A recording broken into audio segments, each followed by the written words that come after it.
Bung Rocky, ini lagi-lagi masih terus terjadi lagi ya soal pembekuan aktivis atau kegiatan aktivitas dari Badan Eksekutif Mahasiswa oleh birokrasi kampus. Dan kali ini yang terjadi di BEM Visip Universitas Airlangga Surabaya.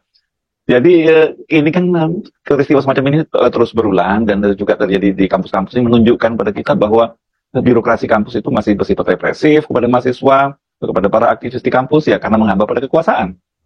BEM Visip Unair Universitas Airlangga dibubarkan karena memasang potret yang bersifat mengolok-olok presiden terpilih dan wakil presiden terpilih.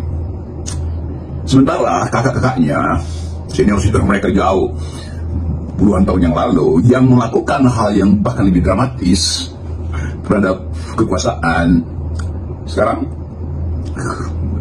ketawa-ketawa di Magelang dan foto-foto dengan baju loreng. Kita lihat bagaimana kontras peradaban itu.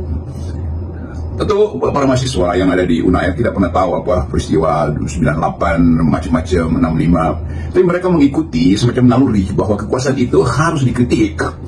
Jadi sebetulnya ada semacam epistem di dalam benak mereka bahwa semua hal yang berbau kekuasaan itu adalah sasaran kritik.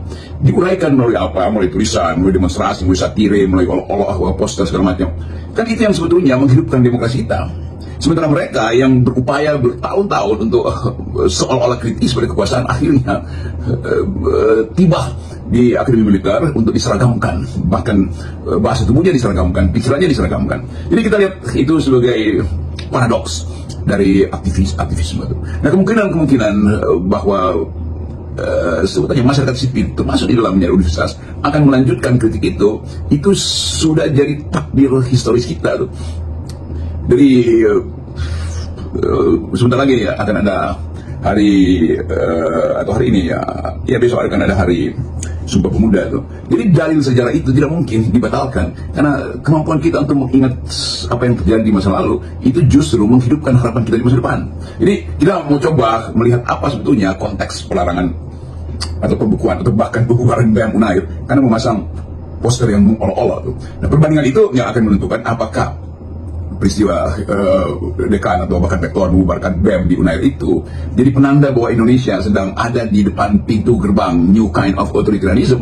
Karena dasar pikiran kita selalu ada di situ dan kemampuan untuk melihat masa depan sudah dipastikan melalui peristiwa di Unair itu. Demikian juga bahwa kampus akan dikendalikan, bahwa rektor dan dekan itu adalah sebetulnya adalah aparat, kalau pakai bahasa senior-senior mereka di awal 80-an itu atau di awal 90-an. Rektor memakai aparatus ideologi negara itu, apa namanya, state ideological apparatus yang mereka kutip-kutip dari seorang Marxis Itali, Antonio Gramsci, di dalam prisoner notebooks itu. Jadi semua hal yang ada di kita hari-hari ini itu menunjukkan paradoks bahwa demokrasi akhirnya batal karena konsistensi dari mereka yang berjuang untuk demokrasi lumpuh hanya karena keinginan-keinginan material pragmatisme atau jabatan. Kira-kira itu.